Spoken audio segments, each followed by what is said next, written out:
today, there is quite a lot of discrimination. They don't get the leadership opportunities that males get. Gemma, you just mentioned that you are a mother of two beautiful daughters, but they are neurodivergent as well. It can be quite lonely. You can't pour from an empty cup, so you have to fill that up first, and that could look like having neurodivergent children. I think that brings its own set of challenges. Those two industries are male-dominating industries. As a woman, I was excluded from that. So, I mean, my daughters are going to enter the workforce one day, and I often wonder what it'll look like when they do. Hi, everyone, and welcome to our another episode of Her Talks. I think you might have missed few of the episodes, so we are back with a new episode and with an amazing guest today. We have Gemma Morris with us. So let's all welcome Gemma. Hi, Gemma. Welcome to our show, Her Talks. Hi, Priyanka. Thank you very much for the lovely introduction. Would you like to introduce yourself to our audience? Yes, that would be great. So I'm Gemma Morris. I've lived in Dubai for over 11 years now. I'm from Manchester in the UK. I have worked in the people profession since I left school. So that was a long time ago. And I've been working in recruitment and HR for the last decade. I am married with two daughters, Ava and Zara. They're twins, 4 years old. And I'm a HR nerd, so I think that's me. That's lovely to know about you. So you have been into UAE's HR's landscape. What do you think that, what kind of a shift have you seen? It's how companies perceive people and culture nowadays. Yeah, I think that's a great question, and one that is very prevalent right now. Culture, people and culture is definitely high on the agenda.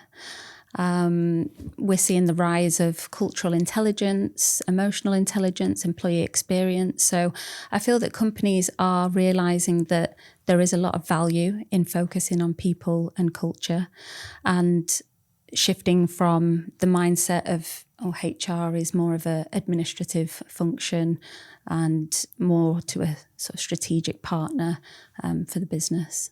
You often talk about making HR feel being human. So what does that actually look like in reality or in practical life scenario? Well, I think you just need to be more present. I do think that there are obviously so many aspects of HR that we all have to attend to, but if we want to really be human, we need that human connection. So we need to spend time with our people, and we need to understand them. We need to know their backstory. We need to connect with them on another level to really be able to understand where their strengths lie, how we can move them forward, and how we can support them in the best way to obviously get the best for them and the organisation as well. That's wonderful advice, Gemma. Yeah, thank you. Okay, so Gemma, you have worked almost for a decade in oil and gas and aviation industry. So what was your experience in those particular two industries? Because I know those two industries are male-dominating industries. Yeah, that's very true. So obviously females, well, I feel anyway, do have certain challenges that male employees wouldn't have. There's certain biases, there's certain assumptions about females, and I do find that unfortunately still in the workforce today there is quite a lot of discrimination around females, and certainly they don't get the leadership opportunities that males get. So there was a lot of that, and I do think that it is improving slowly, but there's a lot of work to do. And I think that if we can just work together as women to uplift each other and push each other forward, then I think that we'll definitely see a huge change. Women in leadership, and not having to, and sort of getting rid of those biases and those assumptions about women in male-dominated sectors. But don't you think we need more female leaders at the top so that we can actually fight back these biases, or we can create a more inclusive environment for more female or women at the leadership? Absolutely we do. And I feel that the problem is in those industries that not enough women are recruited in the first place. Yeah. So, the opportunity for women in the leadership positions is very, very minimal. And if we start to look at that through mentorship programs and leadership programs, maybe people would have a better chance of getting to that sort of level. But first, we need to address the fact that we need to employ more females in those sectors. You have rightly mentioned that we should actually try to maybe restructure the ground realities, or maybe the work at the base level. Absolutely, yeah. Believe that will make a huge difference. Right. So, Gemma, you just mentioned that you are a mother of two beautiful daughters, but they are neurodivergent as well. Yeah. So, what kind of advice would you like to give to the parents, especially the working moms, those who are going for a 9 to 5 as well, and they are coming back and they have to take care of the kids as well? How they can balance everything? Yeah. Especially when you are dealing with the development of the neurodivergent kids. Yeah. So, first of all, you're amazing. I have to say that. I have to say every woman out there who is a working mother, I'm in total awe of you. And it was something that I didn't really realise before I had children of my own. So what I do think is it can be quite lonely. You're running around from one place to another. You're trying to juggle, children and their development as well as your own and your own career. So I think you can just take in the fact that you can't pour from an empty cup. So you have to fill that up first. And that could look like so many different things, whether that be investing in yourself, by making yourself, a cup of tea and just taking you 10 minutes to do some mindfulness or something like that. I do believe that these kind of practices really do help. And just finding your people, finding people that really understand your reality is really important, because having neurodivergent children, I think that brings its own set of challenges. So aside from making that time for yourself, I think that once you've focused on yourself, you've managed to fill that cup up in however way feels good for you. I do think that it's important to be kind to yourself as well, and realise that you need support around you. Like I've just mentioned about having your community. Right. As they say, it takes a village to raise children, and I wholeheartedly agree with that. So I think it's just making sure that you don't try and go it alone, because it is very, very tough trying to balance spin all those plates, so to speak. Okay. I know it's not easy being a working mom myself. I mean, to balance everything at one go, when you are answerable to your team as well, and you are for the vision, what you're doing along with the things, you have to go back and, maybe attend the sessions, their seminars and so many other things. So I think it needs a lot of courage and self-belief in itself, actually. Yeah, definitely. That self-belief is really important. And I think that only comes from when you truly do, sort of focus on yourself, and you can bring your full self to whatever you're doing. But what do you think truly a neuro-inclusive environment look like, especially from the corporate perspective? And how can leaders really build such environment in the society? Well, I think we're definitely a little bit slow on the uptake with this, because I'd say around 15 to 20% of the worldwide population is neurodivergent. If I ask somebody, maybe a manager I've worked with before, or even a colleague, what is neurodiversity? How would you describe it? I'm not confident that people would actually know what it is. So I feel that educating yourself, and I think managers who can educate themselves and their teams is certainly the absolute core of it. But then also, I think, adjustments, that's what you need to have in your mind. Adjustments in terms of maybe how you communicate, or maybe you're designing a system and, you need to just bear in mind that there might need to be some differences to be considered. Maybe you'd want to offer some quiet spaces. Maybe it would be good for people to know how they can get support if they are feeling that potentially there may be something there. They may have a challenge, and in terms of neurodiversity, where they can go and who they can talk to. So yeah, I think there's a lot of things that we could be doing that we're not right now. So do you think organizations, they have certain policies which they set just to support more and make the environment more inclusive for the corporate? I don't think there is enough of that, and I think that people should consider the policies, and that is another really good point actually you made, Priyanka, that in terms of policies, having them so rigid doesn't leave any room for people that aren't, neurotypical.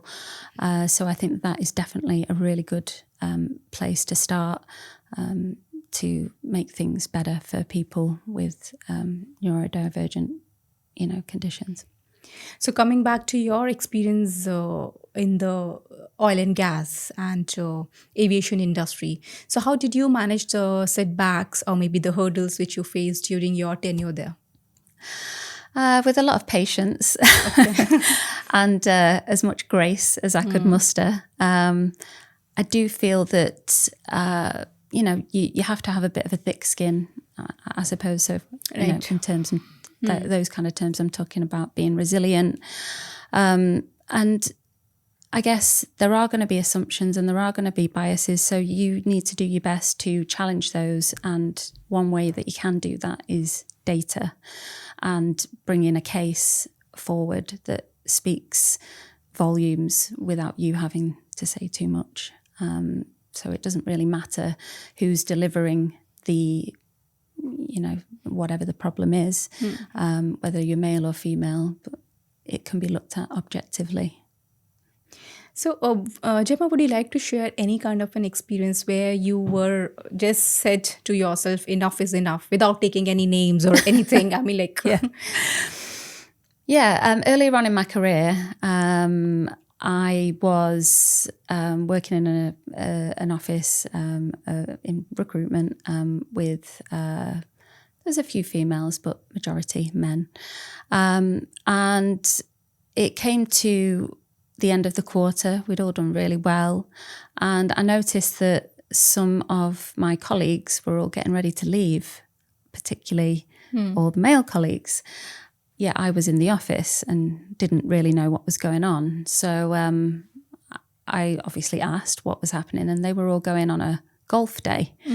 And so I said, well, what about me? And they said, well, you'll be staying in the office. So that's just a prime example of what they called mindset, the boys' club, and how, as a woman, I was excluded from that. So, yeah,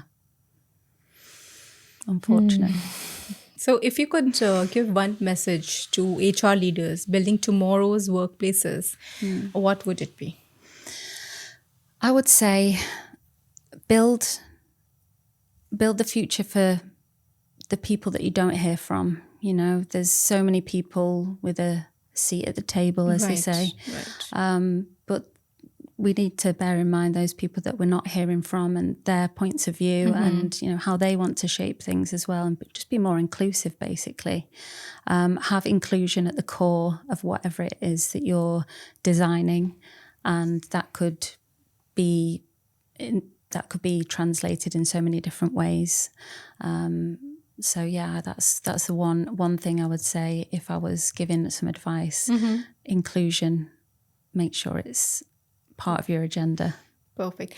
Gemma, I want to ask a few rapid fire questions, right? Sure. It will be quick and you need to answer quickly. Okay. without giving any second thought. Oh, Yeah. it's difficult for me. Okay. Okay. So, what is the one book which you are reading at the moment and you would like to suggest to others? The Let Them Theory by Mel Robbins. Mm-hmm. Yeah. Okay. Yeah. And the perfect destination holiday destination for you? I've never been, but I want to go to the Maldives, so I'll say It's Maldives. beautiful. Yeah. You should go. Yes. Yeah. Yeah. It's on the list. Yeah. So, what is your best stress buster? For me, it's a walk, listening to a podcast. So I really love my podcasts. Again, Mel Robbins fan, so I listen to her, but also, performance podcasts and things that just take my mind off the day and whatever it is that I've been, stressed about, and just takes me into another place. But it's also developing me at the same time. That's wonderful. So, what kind of a legacy do you hope to leave behind in the space of DEI and human-centric leadership? That is a very good question. A legacy. Well, I think I would have liked to impact workplaces to make them more, I know I keep saying this, but inclusive, more humane, more people-centric, and just give an opportunity and a voice to people that maybe are often overlooked. So I'd like to be that voice for people, and I'd certainly like to be that voice for people with challenges such as neurodiversity. My daughters are going to enter the workforce one day, and I often wonder what it'll look like when they do. So if I can do all I can now, even if that's making one leader see neurodiversity as a strength, I think that would be a great legacy to leave. That's wonderful. Gemma, would you like to give any kind of an advice to the audience who's watching the show through our platform? Anything which is there in your mind? Anything that's in my mind. Oh, that's a jungle in there. I would say just believe in yourself. Nobody else is going to do that for you. You have to stand by your values, your ethics, your morals, your principles. And if something or somewhere isn't aligned with those, don't be afraid to move on. It's not serving you. So I would say that is the most important message. I think that a lot of people need to do that more. And I think that would be so valuable if we all did that a little bit more. That is wonderful. Thank you so much, Gemma, for coming on our show and sharing all your thoughts. I think you discussed a lot about, which is positive actually, about the inclusive environment and how it is important for everyone, especially the HR leaders, to bring that kind of a culture in the system. Absolutely. And it all starts when you change the mindset, when you think from that particular lens, that's how important it is to bring the people from all the walk of life. Yeah. Absolutely. Yeah. Thank you so much for coming and taking our time. It's lovely talking to you. Thank you for having me. Pleasure. Thank you.